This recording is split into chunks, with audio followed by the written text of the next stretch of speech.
রাজ্যের পর এবার একটু জাতীয় রাজনীতির দিকে নজর রাখি। ইন্ডিয়া জোট, সিপিএম ইন্ডিয়া জোটের বৈঠক নিয়ন্ত্রণ করে, কথা কে বলছেন? মমতা বন্দ্যোপাধ্যায়। অভিযোগ করছেন তিনি অসম্মান করে তাকে। কি বলেছেন তিনি একবার শুনি।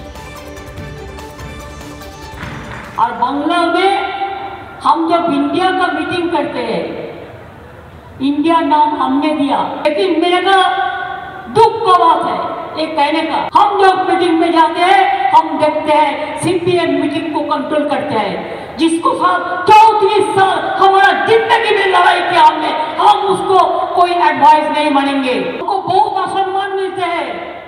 वो लोग क्या कहते हैं, हमको जो मर्जी हो हम करेंगे।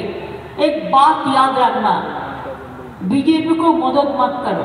बीजेपी का अगर तुम लोग मदद करोगे कोई, तो अल्लाह का कसम आप लोगों को कोई माफी नहीं करेगा, हम तो माफी नहीं करेंगे। জ্যোতির্ময় কর্মকার আমাদের সঙ্গে রয়েছেন, আমাদের সহকর্মী। জ্যোতির্ময়, প্রথম কথা হচ্ছে কংগ্রেসের সঙ্গে সিট শেয়ারিং করবে না তৃণমূল কংগ্রেস, আগেই জানিয়ে দিয়েছেন। একলা চলো নীতি, 42টা আসনই তৃণমূল কংগ্রেস চায়, এটা একটা গেল। এরপর যখন কংগ্রেসের ক্ষেত্রে তিনি বলছেন, তারপর আবার সিপিএম এর ক্ষেত্রেও তিনি রীতিমতো সরব। ইন্ডিয়া জোটের ভবিষ্যৎ কি?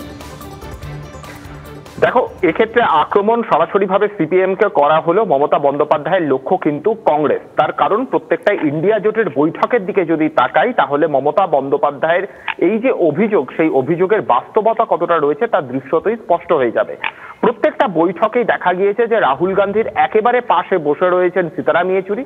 তাই ইন্ডিয়া জোটের বৈঠক হোক বা যন্তর মন্তরে প্রকাশ্য সমাবেশ হোক, প্রত্যেকটা জায়গাতেই দেখা গিয়েছে যে স্বয়ং সীতারাম ইয়েচুরি তিনি রাহুল গান্ধীকে বিভিন্ন বিষয়ে পরামর্শ দিচ্ছেন, এবং যখনই কোনো ঘোষণা করার হচ্ছে বা যখনই কোনো কিছুর গুরুতর সিদ্ধান্ত নেওয়া হচ্ছে, তার আগেই সীতারাম ইয়েচুরির সঙ্গে আলোচনা করছেন রাহুল গান্ধী। আর ঠিক এই জায়গাতেই মমতা বন্দ্যোপাধ্যায় ক্ষুব্ধ। তিনি বলছেন ইন্ডিয়া জোটের নামকরণ তিনি করেছেন, কিন্তু ইন্ডিয়া জোটকে পরোক্ষে নিয়ন্ত্রণ করছে সিপিএম, যাদের এই মুহূর্তে সংখ্যার বিচারে উপস্থিতি কার্যত অত্যন্ত নগণ্য। ফলত ইন্ডিয়া জোটের হ্রাস মমতা বন্দ্যোপাধ্যায়ের হাতে নেই।